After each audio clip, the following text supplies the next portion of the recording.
और चलिए बढ़ेंगे आगे और बात करेंगे महाराष्ट्र की। मुंबई के आजाद मैदान में आज देवेंद्र फडणवीस ने देखिए किस तरीके से इतिहास रच दिया है और उन्होंने बीते दिन ही अब सीएम पद की शपथ ले ली है। मंच पर मोदी, शाह, योगी के साथ एनडीए के नेता शामिल थे। शिंदे और अजीत पवार ने डिप्टी सीएम की शपथ ली है। शपथ लेते ही फडणवीस एक्शन मोड में आ चुके हैं। महाराष्ट्र के विकास को गति देने का ऐलान किया है और कहा कि ये पारी टेस्ट मैच जैसी होने वाली है। रिपोर्ट देखिए।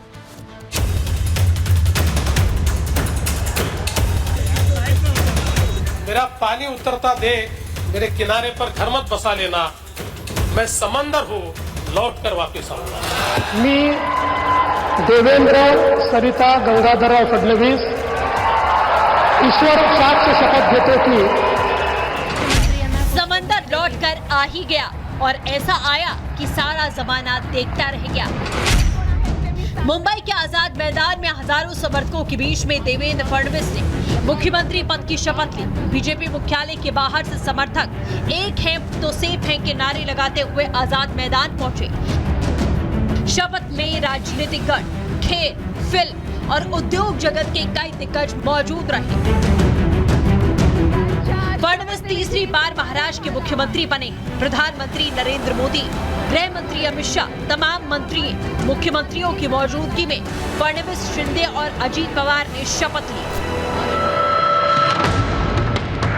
शपथ समारोह की तस्वीरें देखिए। एकनाथ शिंदे शपथ ग्रहण करके निकले तो पीएम मोदी के पास पहुंचे, उनसे हाथ मिलाया। इसी दौरान पीएम मोदी ने कुछ ऐसा कहा कि वो ठहाका मारकर हंस पड़े। ये तस्वीरें बताती हैं कि महाराष्ट्र की महायुति सरकार में सब खुश हैं। बहुत खुशी है। आज देवेंद्र जी ने तीसरी बार शपथ ली है मुख्यमंत्री की। उन्होंने अपना जीवन काल पूरा लोक सेवा में व्यतीत किया है और आगे भी करते रहेंगे। आज ये सच्चाई की शुरुआत हुई और सच्चाई की शपथ आज हमारे देवेंद्र फडणवीस जी ने ये सभी महाराष्ट्र की जनता को समर्पित की है। मुझे लगता है जो सपना हम लोगों ने, इस महाराष्ट्र की जनता ने जो देखा था, आज वो सपना हमारा पूरा हुआ है। शपथ लेते ही फडणवीस एक्शन मोड में भी नजर आ गए। पहली कैबिनेट की बैठक भी की और सहायता निधि की फाइल पर हस्ताक्षर भी किए। कैबिनेट की बैठक के बाद सीएम फडणवीस ने प्रेस कॉन्फ्रेंस कर महाराष्ट्र के विकास की बात कही।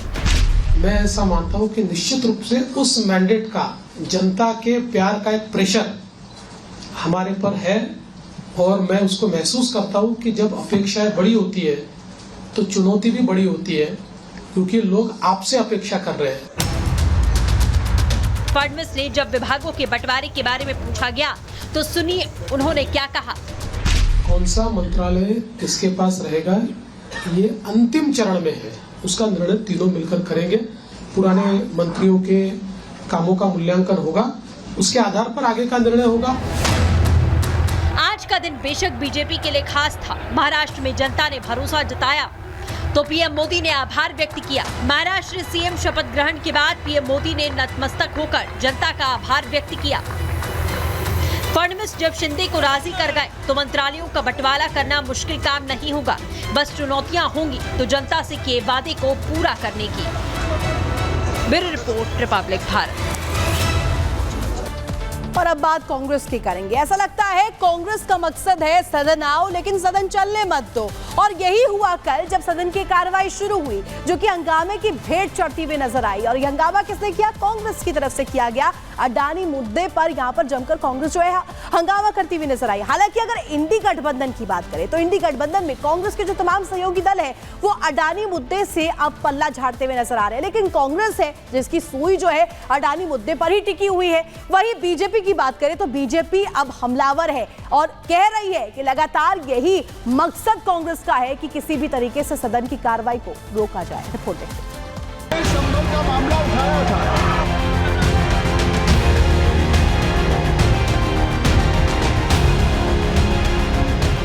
संसद में विपक्ष सियासी ड्रामेबाजी से बाज नहीं आ रहा। जनता की बात करने की जगह विपक्षी दल मनपसंद मुद्दे ढूंढ सदन में हंगामा करते हैं। और आज की तस्वीर हैरान करने वाली थी। आज जब विपक्षी नेता सदन पहुंचे तो ऐसा लगा कि मानो फैंसी ड्रेस कंपटीशन चल रहा हो।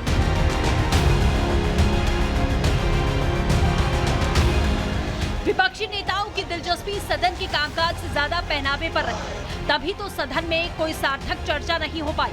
हंगामे के कारण लोकसभा की कार्रवाई फिर से स्थगित करनी पड़ी। अब संसद का अंदर नहीं बोल के संसद परिसर में नीले रंग बिरंगे कपड़े पहन करके नाटक करना, ये संसदीय परंपरा और संसद के गरिमा के इसका अनुरूप नहीं है। एलओपी एक सद्भावना की यात्रा पर निकले थे और वो शांति और अमन चाहते थे। कल जो उनको रोका गया उससे साफ साबित होता है कि भाजपा नहीं चाहती कि देश में सद्भावना की भावना बढ़े। तो इसी के विरोध में आज हम अजर्मन मोशन दे रहे हैं। राहुल गांधी अगर सांसद हैं, नेता प्रतिपक्ष हैं, तो इस समय जब देश की 140 करोड़ जनता की भावनाओं को प्रतिबिंबित करने वाला, देश की ज्वलन समस्याओं से लेकर कानून बनाने का सर्वोच्च सदन अगर सत्र में है, तो राहुल गांधी को इस लोकसभा में मौजूद रहना चाहिए था।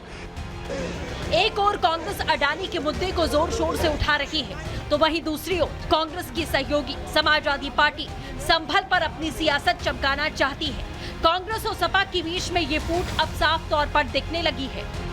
जब हम सदन में संभल चिल्ला रहे थे, तब ये लोग अडानी चिल्ला रहे थे। मुझे व्यक्तिगत रूप से ऐसा लगता है कि थोड़ा बेहतर कोऑर्डिनेशन होना चाहिए। कांग्रेस के साथियों को सोचना चाहिए कि सहयोगी दलों से बात करके कोई अपनी रणनीति तय करे। चर्चा हो, हर पार्टी का अलग अलग स्ट्रैटेजी होता है, लेकिन फ्लोर पे हम सब एक ही हैं और हम विश्वास करते हैं कि हमारे राज्य सरकार की समस्याएं हैं। 5 साल से पैसा नहीं दिया, 1,83,000 करोड़ का जो हमारा जीएसटी का पैसा है, आवास का पैसा है, सड़क का पैसा है, वो हमको नहीं दिया। हम उस पर चर्चा करना चाहते हैं। सुना आपने, कांग्रेस और सपा का हम साथ साथ है का राग बदल चुका है। बीजेपी लगातार कहती आई है इंडी का कोई भविष्य नहीं। कांग्रेस के संसद में रुकावट डालने पर बीजेपी ने राहुल गांधी पर बड़ा हमला बोला है। आज मैं राहुल गांधी का कोई मजाक नहीं बनाऊंगा, क्योंकि ये मजाक का विषय नहीं है। जब भारत का लीडर ऑफ ऑपोजिशन खुद अपने देश के साथ द्रोह कर रहा हो, तो स्वाभाविक रूप से यह एक बहुत सीरियस विषय है। भारतवर्ष आगे बढ़े ये राहुल गांधी नहीं चाहते। भारत का संसद चले ये राहुल नहीं चाहते। जब अन्याय करेगी सरकार, तो हमारी मुश्किल ये है कि सदन चलने दें कि सदन नहीं चलने दें। पॉलिटिकल नौटंकीबाज जो अपने को एलओपी कहते हैं, अच्छा होता कि राम जन्म मंदिर का, जो राम जन्मभूमि की मंदिर अयोध्या में है, उसकी परिक्रमा कर लेते तो पूरे खानदान तर जाते। संसद के कामकाज को बार बार बाधित करना मानो विपक्ष ने अपनी आदत बना ली है।